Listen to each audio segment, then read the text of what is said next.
고맙습니다. 하나님이 저희 교회에 이렇게 함께 하시는 걸 좀 느낄 수 있는 것 같습니다.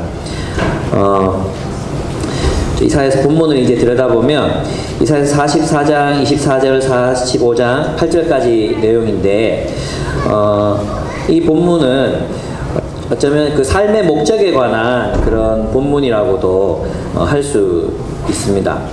무엇으로부터의 해방이고 또 무엇으로부터의 탈출인가 이렇게 생각해 보면 우리 바벨론으로부터의 해방이고 바벨론으로부터의 탈출입니다. 근데 어디로 갑니까? 예루살렘으로 갑니다. 왜 갑니까? 하나님 나라 되려고 가는 것입니다. 하나님의 나라가 되려고 가는 것입니다. 그러니까 오늘날도 우리는 세상으로부터 탈출하죠. 세상으로부터 탈출해서 어디로 가는 것이 진정한 해방과 구원이라고 할 수 있겠습니까? 하나님의 나라로, 하나님의 나라라는 목적을 향해 우리는 구원을 받고 하나님의 나라라는 목적을 향해서 우리는 해방을 얻게 된다는 것이죠. 그런데 이제 많은 사람들이 그런 구원의 의미를 이제 단순히 죄에 대한 형벌을 피하고 저 하늘 어딘가로 가는 것으로만 생각해 왔다는 것입니다. 오늘 본문을 보면 하나님께서 진짜 꿈꾸시는 그 이스라엘 백성들을 향하신 그 계획과 또 그 구원의 목표가 무엇인지를 오늘 살펴볼 수 있을 것 같아요. 기독교회는 아니지만 최근에 테드 강의에서 이제 되게 인기를 얻고 있는 한 여성이 있습니다.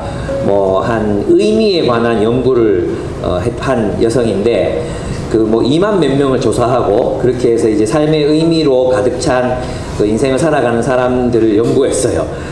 그리고 나서 이제 이런 결론을 그녀는 내립니다. 의미로 가득 찬 이름은 에밀리 에스파니 스미스라는 사람입니다. 이 사람이 The Power of Meaning이라는 책에서 의미로 가득 찬 인생을 사는 것은 당신의 존재보다 더 큰 어떤 것과 연결되고 기여하는 것에 관한 것이다. 이렇게 이야기하고 있습니다. 우리 인생이 무엇과 연결돼야 되는데 우리 자신보다 더 큰 어떤 것과 연결돼서 살아가는 것에 관한 이야기가 바로 의미에 대한 이야기라고 이렇게 얘기합니다. 그러나 현대는 그녀가 이제 비판하기를 현대는 의미보다는 행복을 추구한다고 합니다. 그죠? 우리가 많이 들었죠. 우리는 의미 있는 인생을 살기를 원하기보다도 행복을 추구하죠. 그러나 행복은 철저하게 어떤 것입니까? 자기 개인에 관한 것이잖아요. 자기 개인에 관한 어떤 더 큰 것과 연결되는 게 아니라 자기 개인에 관한 것이잖아요. 그래서 그러한 행복의 추구는 결국은 개인화되고 파편화될 수밖에 없다는 것입니다. 무슨 뜻인지 아시겠죠? 그리고 그 개인의 행복 추구는 어떤 의미 있는 인생과 결합되지 못하기 때문에 결국은 그 자신을 불행하게 행복의 추구가 오히려 자신을 불행하게 만드는 결과를 가져온다는 것입니다. 그래서 파편화되고 단절되고 심지어는 낙담하게 하는 그 찾는 행복이 없으니까 그 쾌락 속에서 행복이 찾아지는 건 아니거든요. 근데 이제 에밀리 이 여성은 뭐라고 말하느냐 하면 우리가 진짜 그 의미를 추구할 때 오히려 행복이 우리에게 다가온다는 것이죠. 행복을 찾으면 행복은 날아가 버리지만 의미를 추구할 때 그 의미를 찾는 사람들에게 행복이 다가온다고 그렇게 이야기합니다. 그리고 그러한 행복은 우리보다 더 큰 어떤 존재, 우리로 말하면 그래서 하나님 나라 이야기와 연결되고 또 하나님 나라 이야기에 소속되고 또 그 안에서 어떤 우리의 삶의 이야기, 작은 하나님 나라 이야기를 만들어갈 때 우리가 행복해질 수 있다고 그녀는 이야기합니다. 그녀는 수피 교도입니다. 수피는 이제 이슬람 중에서도 이제 그 신비주의에 속한 그런 종파거든요. 제가 왜 이 이교도의 이야기로 이렇게 이야기를 시작하느냐 하면 이것은 인간 본성에 새겨진 우리들의 본성이라는 거죠. 목적을 추구하고 의미를 추구하는 것. 예. 그렇습니다. 그래서 이제 오늘 그러면 그 이야기가 오늘 어떻게 펼쳐지는지 본문을 통해서 여러분과 함께 얘기를 나누고 싶습니다. 먼저 이제 44장 24절 28절을 보면은 여기에서는 이제 말씀하시고 성취하시는 하나님의 이야기가 나옵니다. 잡아내기가 좀 여러 PBS 해가지고는 이렇게 그 핵심적인 내용을 찾아내기가 아마 어려우실지도 모르겠습니다. 그러나 이제 하나씩 살펴보면 무슨 뜻인지 아시게 될 겁니다. 24절을 보면 너의 구원자 너를 모태에서 만드신 주님께서 말씀하신다. 내가 바로 만물을 창조한 주다. 나와 함께한 이가 없이 나 혼자서 하늘을 폈으며 땅도 나 홀로 넓혔다. 이렇게 말합니다. 그러니까 이스라엘의 구원자라는 말은 무슨 뜻입니까? 이스라엘을 한때는 이집트로부터 구원하셔서 그들을 하나님 나라로 세우신 하나님에 대한 이야기잖아요. 그럼 지금은 어디서 구원하시려 하십니까? 바벨론으로부터 구원하셔서 예루살렘으로 옮겨서 무엇 하시려고? 하나님 나라로 세우시려고 그들을 창조하시고 또 낳으셨다고 이렇게 표현하고 있습니다.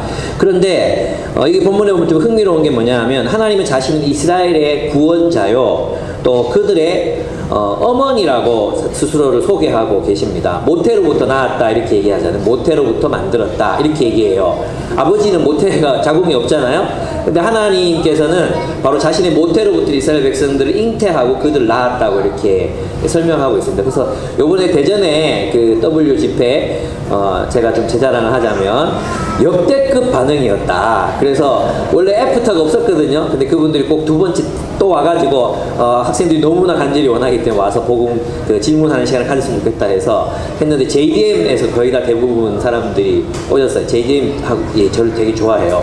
그래서 어쨌든 거기서 질문이 뭐냐 하면 이제 성경은 하나님을 아버지라고 부르는데 하나님 어머니는 없냐고 그런 오해들이 있거든요. 그래서 이제 하나님 아버지라고 부르니까 기독교는 가부장적이야 뭐 이런 어떤 오해를 많이 받아왔거든요. 근데 성경에 보면은 모태로부터 암탉이 자기 새끼를 품듯이 이런 표현으로 하나님의 모성, 구성뿐만 아니라 하나님의 모성에 대해서도 강조하고 있는 부분들이 굉장히 많습니다.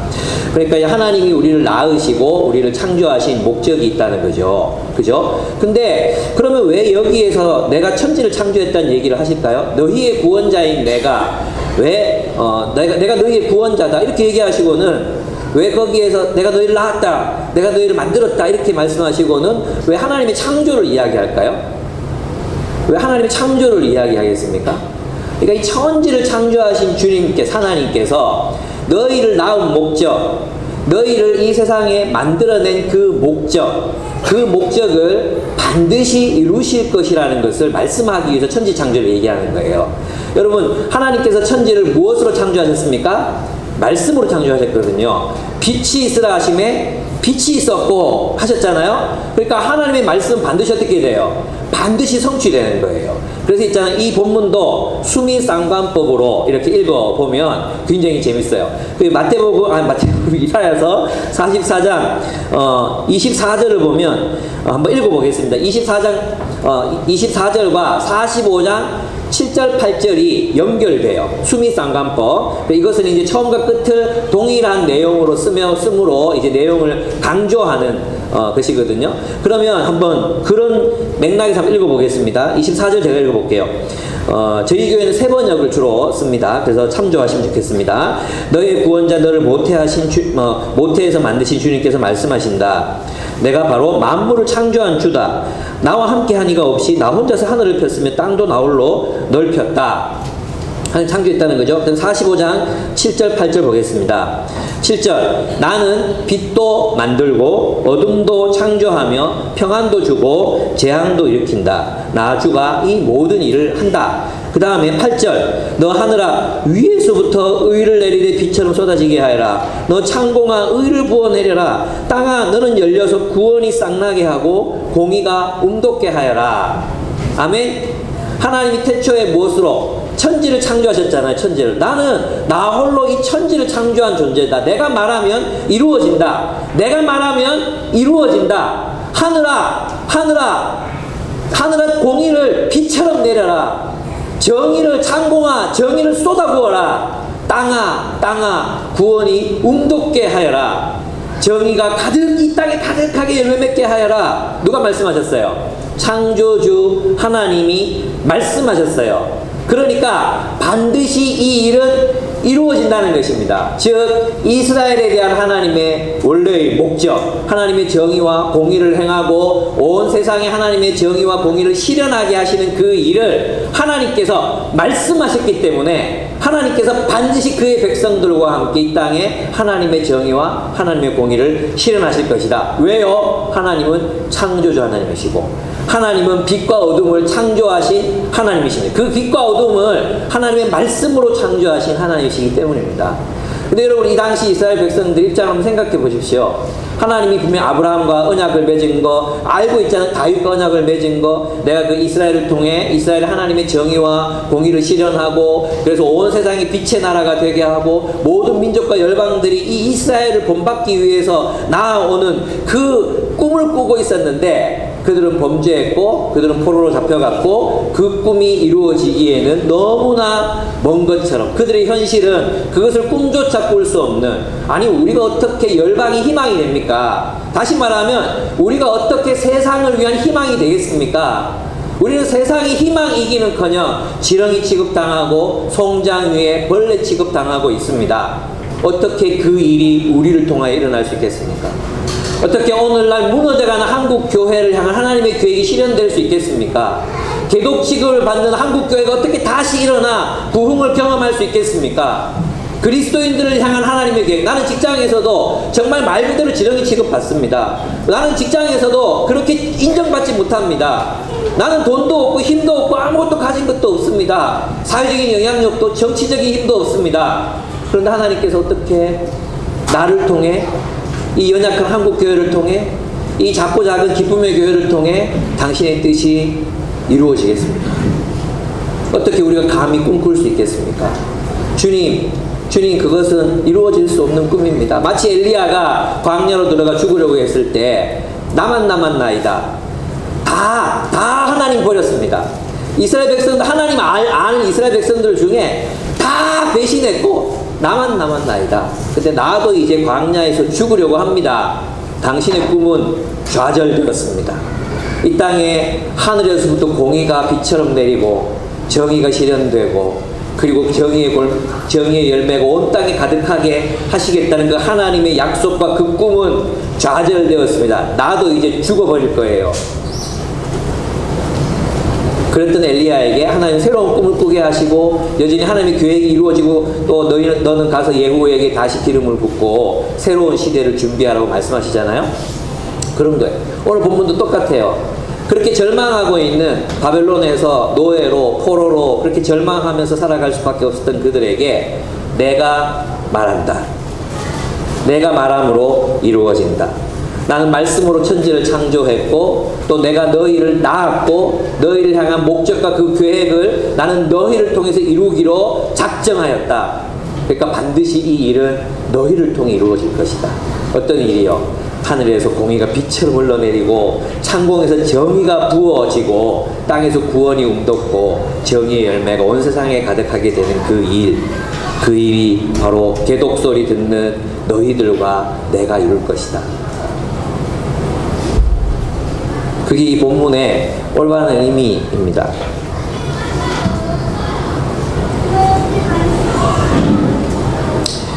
그래서 이제 그 당시에도 보면 세상이 어떻게 돌아간다고 점치는 사람들이 있었습니다. 아니, 세상의 이야기가 있었어요. 세상은, 그죠? 세상은 제왕이 나타나게 되는 어떤 징조들, 그죠? 별자리들, 뭐 점괘들 이런 거 있잖아요. 그래서 세상이 앞으로 어떻게 운행될 것이라고 예측하고 그 예측에 따라서 대책을 세우고 그 대책에 따라서 실행하는 이런 사람들이 있었잖아요. 그래서 모든 왕실들과 왕족들은 그런 점성술사들, 하늘의 그 움직임 징조를 읽어내고 어떤 일이 그 징조를 통해서 어떤 일이 일어날지 점괘를 밝히고, 그죠? 점괘를 밝히고 앞으로 또 거기에 대한 대책이 무엇인지를 의논하는 그런 전문가 그룹, 그런 미래를 예측하는 그룹이 있었던 거죠. 그 사람들의 모든 것들이 오늘날 이 사람들이 이제 여기서 보면 거짓말하는 자들, 이들은 바로 그런 예언자들을 말하는 거거든요. 이방인들의 예언자들. 그리고 25절에 보면 점쟁이들을 혼란스럽게 하시면, 점괘가 이제 더 이상 안 나오는 거예요. 지혜로운 자들을 부르시. 이 지혜로운 자들은 뭐겠어요? 그 점에 따라서 대책을 세우는 그런 지혜로운 자들이거든요. 오늘날로 말하면 이들은 주로 이들이 어디에 있는지 아십니까? 오늘날 이 거짓말하는 자들과 그 다음에 점괘를 말하는 자, 지혜로운 자 어딘지 아십니까? 종편에 있습니다. 종편. 종편 TV를 보시면 여러분이 이제 패널들이 나와서 자신들의 뭐 전망과 뭐 이런 얘기들 하지만 우리 대부분 헛소리라는 걸 이제 경험했고 또 알고 있죠. 예, 뭐 동의 안 하셔도 괜찮습니다. 이게 중요하지 않으니까. 어쨌든 세상이 이렇게 될 것이라고, 앞으로 세상을 지배하는 힘은 이렇게 될 것이라고, 앞으로 세상을 움직이는 것들은, 세력들은 이런 세력들이 등장하게 될 거고, 그래서 우리는 이렇게 대비해야 된다, 저렇게 대비해야 된다고, 아이들에게는 코딩을 교육시켜야 되고, 뭘 해야 되고, 뭘 해야 되고, 또 이게 또 전망이 있으니까 부동산 어느 지역에 사야 되고, 어디다가 투자를 해야 되고, 주식을 안 하면 바보고, 이런 수많은 이야기들이 오늘 우리 시대를 지배하고 있다는 거예요. 그러나 그 역사는 결국 허무하게 끝날 수밖에 없다는 것입니다. 허무하게 끝날 수밖에 없습니다. 그래서 어떻게 합니까? 하나님께서 26절을 보시면 하나님께서는 당신의 종이 한 말을 이루어지게 하시며 당신의 사자들이 계획한 것을 이루어지게 하시고, 무슨 말입니까? 세상의 예측, 세상이 이렇게 될 거야, 저렇게 될 거야, 다음 나라가 나타날 거야, 새로운 왕이 등극할 거야, 이게 전망이 있을 거야, 저 주식을 사야 돼, 앞으로 이게 진짜 이거 해야 되는 거야, 이런 모든 것들이 다 허무하게 되지만 결국 무엇이 이루어지고 성취된다는 거예요. 하나님의, 여러분 26절, 하나님께서는 당신의 종이 한 말을 이루어지게 하시며 당신의 사자들이 계획한 것을 이루어지게 하시며, 하나님의 사람들을 통해 하나님께서 말씀하신 것들, 예언들, 하나님의 예언, 메시아가 오시고 교회가 세워지고 교회를 통해서 온 세상에 하나님의 나라가 세워지고 온 세상에 하나님의 정의와 공의가 강물처럼 바다처럼 넘실거리게 될 것이라는 그 예언, 그것은 반드시 이루어진다. 반드시 이루어진다. 왜? 내가 말했기 때문이다. 내가 말한다. 그래서 예루살렘을 보시고 여기에 사람이 살 것이다 하시고, 유다의 성읍들을 보시면 이 성읍들이 재건될 것이다. 내가 그 허물어진 것들을 다시 세우겠다. 여러분, 이들이 바벨론으로 포로로 잡혀가 있었을 때 이것을 꿈이나 꿀 수 있었겠습니까? 꿈이나 꿀 수 있었겠습니까?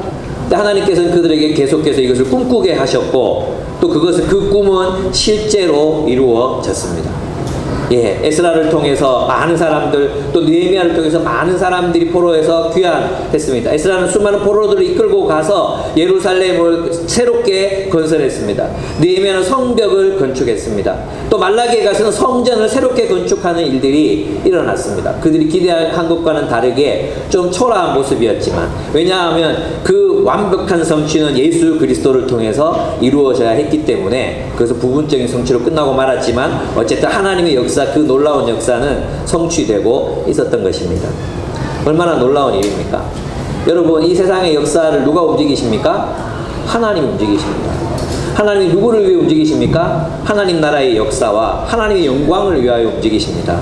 이 세상 역사를, 여러분, 이것이 뜻하는 바가 뭐냐 하면, 세상의 모든 역사는 누구를 중심으로 기술되어 있죠? 제왕들, 왕들과 영웅들의 역사로 기록되어 있잖아요. 근데 하나님께서 지금 뭐라고 말씀하시는 것입니까? 하나님 이제는 제왕의 역사, 제왕들의 역사가 역사의 메인스트림이 아니라 이제 약하고 노예 생활하고 포로로 잡혀가 있었던 그 사람들, 하나님이 선택한 그 하나님의 백성들이 진정한 역사 이야기를 만들어 갈 것이라고 이야기하고 있는 것입니다.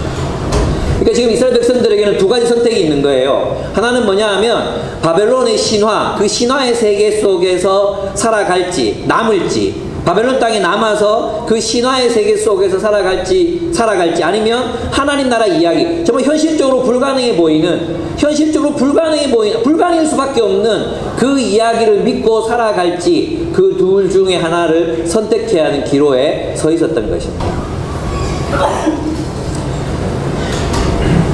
정말 놀랍게도 하나님께서 예언하셨던 150년 전에 예언했던 그 예언이 이제 고레스를 통해서 이루어지고 있었습니다. 포로로 잡아갔던 사람들을 이제 돌려보내겠다는 거예요. 돌려보낼 뿐만 아니라 돈까지 줘서 돌려보내겠다는 거예요. 여러분, 그래서 있잖아요. 고레스에 대한 고레스 원통이 발견됐다 했잖아요. 고레스 원통. 이 고레스 원통은 지름이 10cm 정도, 한 요 정도 되겠죠. 그리고 이제 길이가 25cm 정도 돼요. 요만한 원통인데, 여기에는 이 고레스가 바벨론을 어떤 식으로 이제 정복했는지에 대한 이야기가 기록이 돼 있어요. 그래서 고레스의 조서가 아니고, 고레스가 바벨론을 정복한 이후에 페르시아의 역사가들이 이 고레스 원통의 역사를 쓰는 거예요. 그래서 거기에 보면 정말 이제 신기한 그런 기록들이 있어요. 제가 읽어 드릴 테니까 여러분 뭐가 신기한지 한번 발견해 주시면 감사하겠습니다. 여기 보면 이렇게 되어 있습니다. 고레스 원통에 보면 마르둑 씨는 모든 나라를 샅샅이 조사하였다. 그는 자신이 선택할 수 있는 의로운 왕을 찾고 있었다. 그는 안샨이라는 도시의 왕인 키루스의 손을 잡아 그의 이름을 불렀다. 그리고 그를 만물을 지배하는 왕으로 크게 선포하였다. 이렇게 돼 있어요. 여기서 신기한 게 어떤 부분이죠? 신기한 게 뭐죠? 제가 다시 한번 읽어드릴게요. 마르둑 씨는 모든 나라를 샅샅이 조사하였다. 그는 자신이 선택할 수 있는 의로운 왕을 찾고 있었다. 그는 안샨이라는 도시의 왕이 키루스의 손을 잡아 그의 이름을 불렀다. 그리고 그를 만물을 지배하는 왕으로 크게 선포하였다. 마르둑이란 말, 마르둑. 그럼 마르둑은 어느 나라의 신이에요? 바벨론의 신이에요. 바벨론의 신. 고레스는 어느 나라 왕이에요? 메데 페르시아 왕. 근데 메데 페르시아는 조로아스터교를 섬기거든요. 그들의 신은 마르둑이 아니에요. 그러니까 마르둑은 적국의 신이에요. 적국의 신. 그 적국의 신이 막 찾다가 고레스에게 고레스를 왕으로 세우고 바벨론을 멸망시켰다는 거예요. 이 이야기가 얼마나 이상합니까? 바벨론의 신이 바벨론을 멸망시키기 위해서 고레스를 선택했다, 이 얘기잖아요. 여러분, 이 얘기가 얼마나 비정상적으로 들립니까? 그죠? 이거는 정상이 아니에요. 이거는 이제 어떤 거냐면, 바벨론에 누가 살고 있었습니까? 이스라엘이 살고 있었잖아요. BC 700년경에는 다니엘이 살고 있었거든요. 다니엘 시대하고 지금 누구죠? 고레스 시대가 살짝 겹쳐요. 살짝. 한 60년 차이 나기 때문에 살짝 겹쳐요. 그러면은 이스라엘의 이 이야기를 그 당시 이곳을 정복했던 페르시아의 사람들, 또 바벨론 사람들이 알고 있었던 거죠. 왜냐하면 느부갓네살의 정책이 어떤 정책이었냐면 저쪽 다른 나라에 유능한 젊은이들을 뽑아가지고 귀족으로 세웠잖아요. 그 귀족들 가운데 다니엘 같은 유대인들, 경건한 유대인들이 많았고, 그들은 이사야의 예언을 바탕으로 언제도 돌아갈 것이라고 기대하고 희망하면서 살았잖아요. 그죠? 근데 그래서 이제 고레스 자신은 그것을 이스라엘의 하나님의 말씀으로 받았을 것 같아요. 그런데 이제 페르시아 역사를 쓰는 사람들은 그게 페르시아의 역사여야 되잖아요. 근데 이스라엘 사람들의 이야기는 그 바벨론 이야기인 거죠. 페르시아 사람들에게 이스라엘의 예언은 바벨론의 이야기인 거죠. 그러니까 바벨론 신이 마르둑이 이제 거명된다고 후대 역사가, 페르시아 역사가 됐을 때는 마르둑이라고 표현했던 것 같아요. 그래서 이제 정확한 기록은 사실 이제 우리 성경을 믿는 그리스도인이니까 에스라서에 나와요. 에스라서 1장 1절에서 4절을 한번 보겠습니다. 제가 읽어 드릴 테니까 여러분이 한번 판단해 보시면 좋겠습니다. 페르시아 왕 고레스는 다음과 같이 선포한다. 하늘의 주 하나님이 나에게 이 땅에 있는 모든 나라를 주셔서 다스리게 하셨다. 또 유다에 있는 예루살렘에 그의 성전을 지으라고 명령하셨다. 앞에 보면 하늘의 주 하나님이 나에게 이 땅에 있는 모든 나라를 주셔서 다스리게 하셨다. 이게 그 고레스 실린더하고 똑같은 내용이거든요.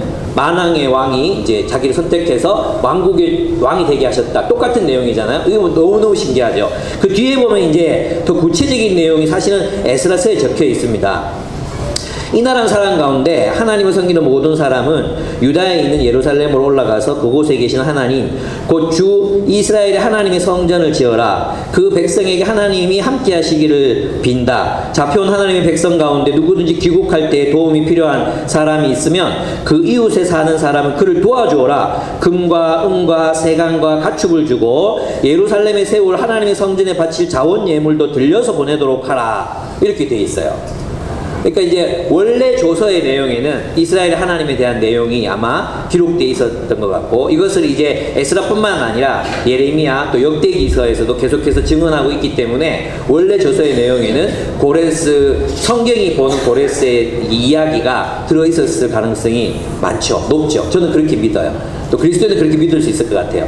근데 7절에 보면 더 놀라운 이야기가 나와요. 7절에 보면 어떻게 되어 있냐면 이렇게 되어 있습니다. 그 고레스가 그 에스라서 1장 7절 거기 보면은 느부갓네살이 예루살렘을 정복하고 나서 예루살렘 성전에 있던 성전 기물들을 그 보배잖아요. 그 보배들을 다 갖고 가버리는 거예요. 근데 이제 이 바벨론이 어떻게 멸망하느냐 하면 그 다음 그 오랜된 뒤에 왕이 벨사살이 그 성전에 있던 성전 기물들 가지고 와서 그 술 따라 마시고 막 놀다가 메네메네 되게 뭐 우바르신이라는 그 글자가 나타나잖아요. 그리고 나서 즉사하거든요. 그래서 이제 바벨론이 멸망을 해요. 근데 이 성전 기물들을 아주 깊은 곳에 숨겨두고 있었는데 그걸 이제 고레스가 이거 가져오라 그래요. 이걸 발견하고. 그리고 여기 보면 내가 깊이 숨겨진 보화, 그 보화 얘기를 하잖아요. 그 보화를 너에게 주겠다 말씀하잖아요. 그런데 이 고레스가 이 보화를, 이 보물들 다 가지고 누굴 주느냐 하면 이스라엘에게 돌려줘요. 돌려줘서 예루살렘을 중건하는데 다시 써라. 그리고 돌려주는 거예요. 고레스 진짜 최고예요. 네. 그래서 있잖아, 이 고레스를 이제 배철현, 서울대 배철현 교수님, 종교학으로 굉장히 유명한, 철학과 종교학 유명한 분이 그렇게 얘기해서 인류 역사상 존재했던 가장 위대한 리더, 가장 위대한 왕이다. 이렇게 설명을 해요. 근데 이게 굉장히 위대한 왕인 게 뭐냐 하면 이 사람은 정복하고 나서 다 죽이거나 이렇게 하지 않습니다. 죽이거나 그렇게 하지 않고 그 종교 문화를 인정해 줍니다. 그리고 또 하나 중요한 게 있잖아요. 노예를 해방시킵니다. 이 당시 노예가 산업의 근간이었잖아요. 근데 노예를 해방시켜요. 그리고 일반 시민들하고 동등한 권리를 누리면서 살아가게 했던 사람이 고레스예요. 그래서 저는 이것이 성경에 있는 이 정의의 하나님을 알지 못하고는 좀 일어날 수 없는 일이지 않을까, 그런 생각은 개인적으로 합니다. 물론 이건 학적인 그거는 없어요. 그러나 성경을 근거로 해서 저는 이제 그렇게 추론할 수는 있다고 좀 생각합니다. 그렇습니다. 그리고 여기 보면 본문에 보면 하나님 27절에 보면 하나님께서는 깊은 물을 보시고는 말라라 내가 너의 강물을 모두 마르게 하겠다 하시며 그랬잖아요. 근데 이게 이제 이사야서를 보고 고레스가 그런 전략을 짰는지는 모르지만 유프라테스 강이 바벨론 제국의 바벨론이라는 수도를 흐르고 있었거든요. 그래서 이 유프라테스를 끊지 않으면 여기서는 이제 천년만년 그냥 살 수 있어요. 오랫동안 버틸 수 있어요.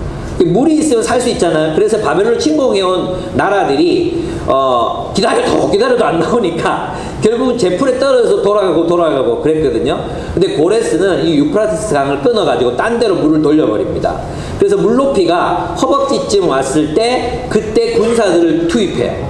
그래서 거의 무혈로 입성하는 거죠. 거의 이 바벨론은 준비되지 않은 채 막 이때 사람들이 막 주변에 누구라도 쳐들어온 사람들이 없었으니까 이 고레스가 쳐들어갔는데 술판이 벌어지고 아무도 방비를 안 했대요. 그래가지고 그냥 무혈로 입성해서 그 바벨론을 아까 얘기했잖아요. 벨사살 왕이 막 금문으로 막 마시고 먹고 막 하고 있었다고, 그러다가 죽었다 그랬잖아요. 그 사건하고 이제 연결되는 거죠. 그러니까 하나님은 고레스라는 왕을 일으키셔서 뭘 하셨습니까? 하나님의 뜻과 계획을 위해서 고레스를 사용하고 계십니다. 그러니까 하나님의 뜻과 계획이 뭡니까? 하나님의 백성들이 자신의 하나님의 역사, 하나님의 백성들을 일으키셔서 하나님의 역사를 만들어 가시는 일, 그 일을 성취하기 위해서 하나님이 고레스를 사용하시는 것입니다. 그 에밀리 에스파니 스미스라는 이 사람이 이제 그런 얘기를 합니다. 그러면 오늘날 많은 사람들이 행복을 찾다가 절망한다 그랬잖아요. 자기를 행복하게 만들려고 하다가 결국은 고립되고, 그리고 행복을 추구하는 행위는 굉장히 개인주의적 행위거든요. 그죠? 욜로. 욜로 이 말 자체가 이제 뭐 하여튼 잘 모르겠어. 뭐죠? 뭐 올리 뭐 라이프 하여튼 네 인생이 제일 중요하다 그거잖아 욜로. 근데 그런 인생을 살면 결국 어떻게 돼요? 고립되거든요. 혼자 노을 보고, 혼자 맛있는 거 먹고, 혼자 뭐 캐니어닝 하고, 혼자 카누 타고, 혼자 악어 잡으러 다니고 절대로 행복하지 않아요. 그래서 결국은 행복의 추구는 개인주의로 떨어질 수밖에 없고, 그리고 그 개인주의적 행복의 추구는 고립 그리고 절망을 불러올 수밖에 없는 게 행복의 추구예요. 그래서 이제 현대인들이 행복을 추구하다가 결국 행복을 찾지 못하고 절망하게 되는 이유가 거기 있어요. 욜로 하면은 절대 행복해지지 못해요. 근데 그래서 이제 에밀리 이 양반이 젊은데 이 여성이 뭐라고 얘기하느냐 하면 의미 4가지 기둥이 있다고 얘기합니다. 의미 4가지 기둥. 첫째 기둥은 이걸 기억해 두면 좋을 것 같아요. 소속. 이 소속인데 어떤 거대한 어떤 이야기, 어떤 그 이야기에 소속되는, 공동체에 소속되고 연결되는 걸 말하는 거거든요. 연결돼서 뭐 하느냐? 어떠한 목적을 위해서 섬기는 것, 그 목적을 위해서 살아가는 것, 그다음에 세 번째가 뭐냐 하면 그 목적을 위해서 살아가다 보면 뭐가 생겨요? 스토리가 생기잖아요. 어떤 이야기들이 발생하잖아요. 내가 그때 그래서 그 친구가 예수 믿고 뭐 어떻게 됐어. 그때 뭐 무슨 계곡물에 막 신발이 막 떠내려가고 있었는데 걔가 뛰어들더라고. 괜히 잡았는데 걔들이 둘이 결혼했잖아 글쎄. 뭐 이런 거. 또 우리 교회 대학교가 거의 쫄딱 망하고 있었는데 그때 명예 형제가 대학교를 맡아서 살렸거든요. 뭐 그런 이야기. 그리고 우리 정인자매가 숙직이 처음에 됐을 때 우리 교회 3달 만에 리더가 됐나? 그러면서 이제 과거 적폐 세력 그냥 표현인데 이렇게 리더들 막 내보내고 새롭게 구성해서 또 대학부를 살린 이야기. 또 야자매가 막 진짜 직장일 하면서 막 온 캠퍼스 돌아다니면서 사람들 만나고 이야기하고 이럴 때 이야기들 있죠. 이야기. 그 이야기들이 우리의 인생을 풍성하게 만들고 의미롭게 만든다는 것입니다.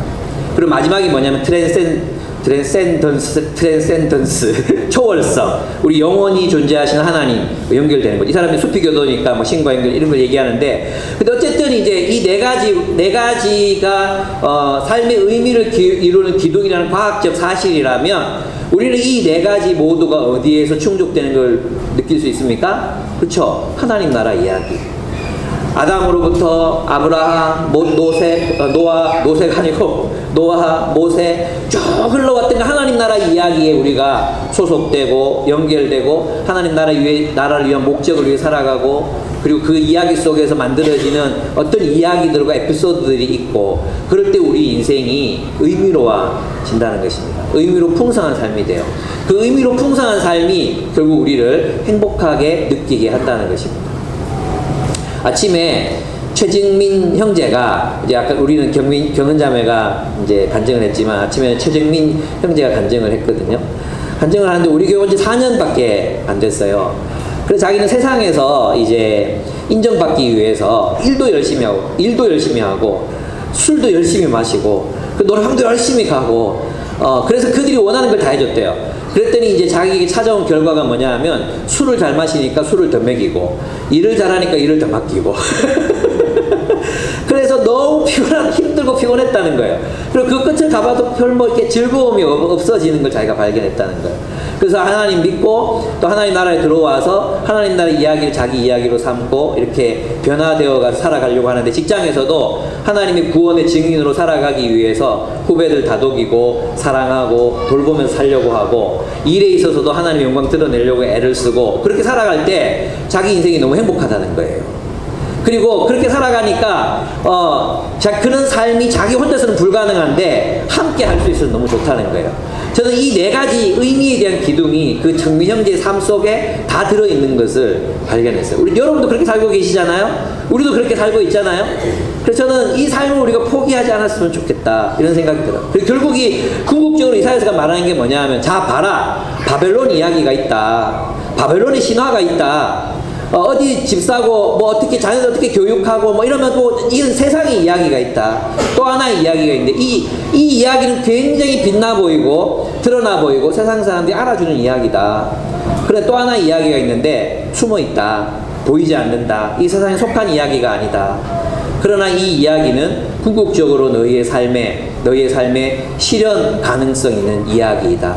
그리고 정말로 그것은 너희들의 가능성을 실현시키는 이야기다 라고 말하는 것입니다. 여러분 있잖아요. 우리는 세상이 무섭거든요. 세상에 사는 게 무서워요. 먹고 사는 게 겁나요. 미래가 두려워요. 그래서 뭘 추구하지 못하게 합니까? 세상이 진짜 본연의 모습으로 하나님이 창조하신 그 본연의 모습, 소명을 따라 살지 못하게 만들어요. 세상은 먹고 사는 문제가 가장 중요한 문제라고 우리에게 세뇌시켜가지고 어떻게 합니까? 그 두려움에 사로잡혀서 목적을 위해서 살지 못하게 만듭니다. 목적을 위해서 살지 못하게 만듭니다. 결국 우리는 세상 속에서 찌질해질 수밖에 없는 거죠. 그런데 이 사회에서 말하는 건 뭐냐 하면 이것입니다. 내가 너와 함께 한다. 내가 너를 지었다. 내가 세상에 아무 힘도 없고 연약하고 또 돈도 없고 권력도 없고 없는 너를 지었다. 내가 너희를 창조했고 내가 너희와 함께 내가 너희를 통해 나의 말이 이루어지게 하겠다. 나는 새로운 창조를 너희와 함께 하겠다. 하늘에서 공의가 빛처럼 흘러내리게 할 것이고 창공에서 정의가 부어지게 할 것이고 땅에서 구원이 움트게 할 것이다. 정의가 열매 맺게 할 것이다. 너희를 통해. 그러니까 너희는 바벨론에게 굴복하지 말고 너희 안에 존재하는 그 가능성을 실현하는 삶을 살아라. 내가 너와 함께 할게. 내가 세상의 역사를 바꿔서라도 네 위에 있는 그 직장 상사를 바꿔서라도 교육 제도를 바꿔서라도 남북 통일을 시켜서라도 너희가 가지고 있는 하나님 나라에 대한 꿈, 그 꿈을 이루어지게 할게. 내가 너와 함께 해줄게. 걱정하지 말고 두려워하지 말고 나의 이름을 위하여 나아가라. 먼저 그의 나라와 그의 의를 구하라. 그리하면 이 모든 것을 너희에게 다하시리라. 주님이 말씀하십니다. 여러분 이런 삶은 직장을 바꾸거나 뭐 이렇게 해야 되는 게 아니라고 말씀드렸죠. 이것은 우리가 똑같은 세상을 살지만 어떤 사람은 세상의 이야기를 살아갈 수 있고요. 똑같은 세상을 살지만 보이지 않지만 하나님 나라 이야기를 직장 속에서 살아갈 수 있습니다. 여러분은 누구의 이야기로 살아가고 계십니까? 여러분의 삶은 의미와 목적으로 가득합니까? 네, 한번 함께 기도하고 마치겠습니다.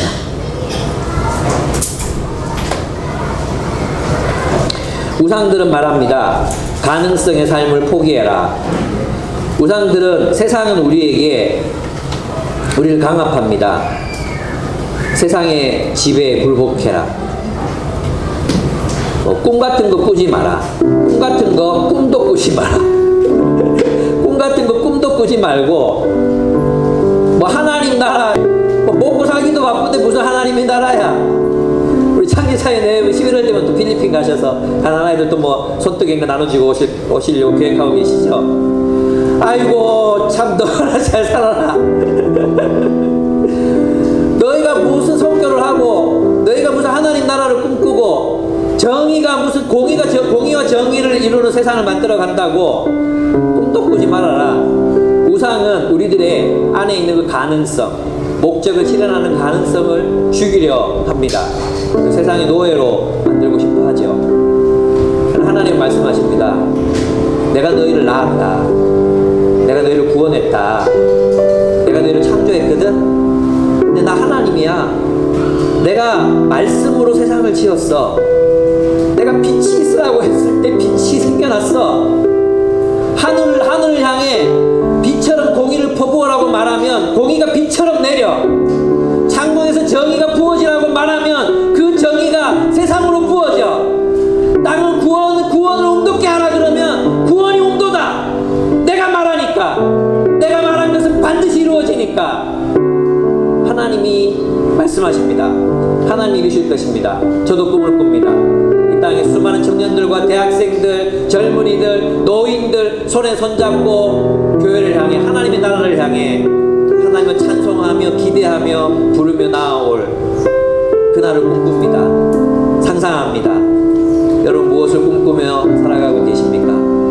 창공에서 하늘에서 공의가 빛처럼 내리는 그날이 속히 오기를 꿈꾸며 소망합시다. 그리고 우리가 그 이야기 속에 속해서 어떤 이야기들, 그 하나님 나라의 이야기 속에서 나는 어떤 이야기를 만들어가는 사람이 될 것인가? 나는 어떤 이야기를 만들어가고 있는가? 나는 열매 맺고 있는가? 실패 이야기, 지금 비록 실패하고 좌절하고 어쩌면 낙망하고 있을지 모르지만 그것을 극복한 이야기, 우리의 가정에 문제가 있고 우리의 가정이 완전하지 않고 우리의 자녀들이 문제를 일으키고 그러나 끝나지 않았습니다. 우리는 그 이 이야기를 통해서 뭔가 이겨나갈 것입니다. 우리의 관계가 끊어지고 날지라도 하나님은 이 이야기를 통해 슬픔을 이기고 절망을 이기고 악을 이기고 분열을 이긴 이야기들을 우리 가운데에서 만들어 가실 것입니다. 여러분의 자녀들이 아직 사춘기가 안 돼서 잘 모르죠. 조금 있으면 여러분 말 안 듣습니다. 막 남자친구 여자친구 막 사귈 겁니다. 분명히 그럴 겁니다. 그때에도 우리는 지지 않고 하나님의 말씀이 이루어진다는 것을 믿고 우리는 이겨나갈 수 있습니다. 하나님 나라의 이야기를 만들어갈 수 있습니다. 여러분 지금 그 인생의 이야기, 클라이막스를 향해 달려가는 여러분의 인생의 이야기 속에 여러분 지금 위기를 겪고 있으실 수도 있습니다. 여러분 어쩌면 지루한 중간에 그 에피소드를 겪고 있을 수도 있습니다. 그러나 그 이야기는 분명히 하나님 나라에 연결된 이야기일 때 우리는 최종적 승리의 이야기, 성공의 이야기를 쓸 수 있을 것 같습니다. 우리 함께 기도했으면 좋겠습니다.